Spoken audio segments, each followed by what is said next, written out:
ಜಿಲ್ಲೆಯ ಜೀವನಾಡಿ ಮೈ ಶುಗರ್ ಕಾರ್ಖಾನೆ ನಾಲ್ವಡಿಯವರ ಒಂದು ತುಂಬ ಒಂದು ಜನರಿಗೆ ಒಂದು ಒಳ್ಳೇದು ಮಾಡಬೇಕು ಅನ್ನುವ ಕನಸಿಟ್ಟುಕೊಂಡು ಮಂಡ್ಯ ಜಿಲ್ಲೆಯನ್ನು ನೀರಾವರಿ ಮಾಡಿ ಜೊತೆಗೆ ಮೈ ಶುಗರ್ ಕಾರ್ಖಾನೆಯನ್ನು ಆರಂಭ ಮಾಡಿದ್ದು.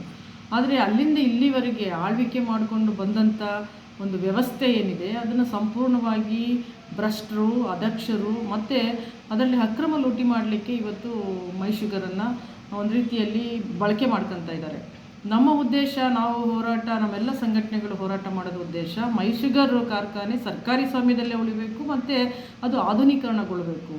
ಇಲ್ಲಿಯ ಜೀವನಾಡಿ ರೈತರು, ಕಾರ್ಮಿಕರು, ಕೂಲಿ ಕಾರ್ಮಿಕರು ಅವರೆಲ್ಲರ ಒಂದು ತಲಾದಾಯ, ಕುಟುಂಬದ ಆದಾಯ ಹೆಚ್ಚಳಕ್ಕೆ ಕಾರಣ ಆಗಿರ್ತಕ್ಕಂಥ ಮೈ ಶುಗರ್ ಕಾರ್ಖಾನೆ ಅವತ್ತು ಕೋಲ್ಮನ್ ಅವ್ರ ಕನಸು ಕೂಡ ಇತ್ತು, ಒಂದು ವಾಣಿಜ್ಯ ಬೆಳೆಯನ್ನು ಮಂಡ್ಯ ಜಿಲ್ಲೆಯಲ್ಲಿ ಬೆಳೆಸಬೇಕು, ಅವರ ಒಂದು ಕುಟುಂಬದ ಆದಾಯಗಳು ಹೆಚ್ಚಾಗಬೇಕು, ಒಂದು ಶೈಕ್ಷಣಿಕವಾಗಿ, ಆರ್ಥಿಕವಾಗಿ ಮತ್ತು ಎಲ್ಲ ರಂಗದಲ್ಲೂ ಕೂಡ ಮುಂದೆ ಬರುವ ನಿಟ್ಟಿನಲ್ಲಿ ಒಂದು ಒಳ್ಳೆಯ ಕಣ್ಣೋಟ ಇಟ್ಕೊಂಡು ತಂದಂಥ ಮೈ ಶುಗರ್ ಕಾರ್ಖಾನೆ.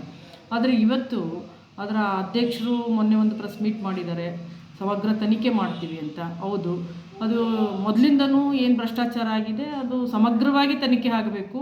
ಯಾಕಂದರೆ ಅದು ರೈತರ ಹಣ, ಶ್ರಮಜೀವಿಗಳ ಹಣ, ಅದನ್ನು ಲೂಟಿ ಮಾಡುವ ಮನಸ್ಥಿತಿ ಬರುತ್ತೆ ಅಂತ ಹೇಳಿದ್ರೆ ಅಂಥವ್ರಿಗೆ ಮತ್ತೆ ಅಧಿಕಾರ ಸಿಗಬಾರ್ದು.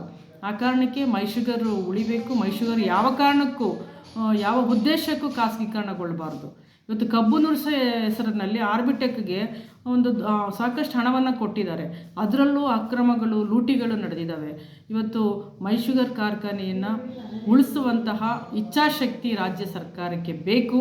ಅದು ಸಂಪೂರ್ಣವಾಗಿ ಆಧುನೀಕರಣಗೊಳ್ಳಬೇಕು, ಅದು ಸರ್ಕಾರಿ ಸ್ವಾಮ್ಯದಲ್ಲೇ ಉಳಿಬೇಕು ಅಂತೇಳಿ CITU ಆಗಿ ಆಗ್ರಹಿಸ್ತೀವಿ. ತಮ್ಮ ಹೆಸರು? ಸಿ ಕುಮಾರಿ, CITU ಜಿಲ್ಲಾ ಪ್ರಧಾನ ಕಾರ್ಯದರ್ಶಿ.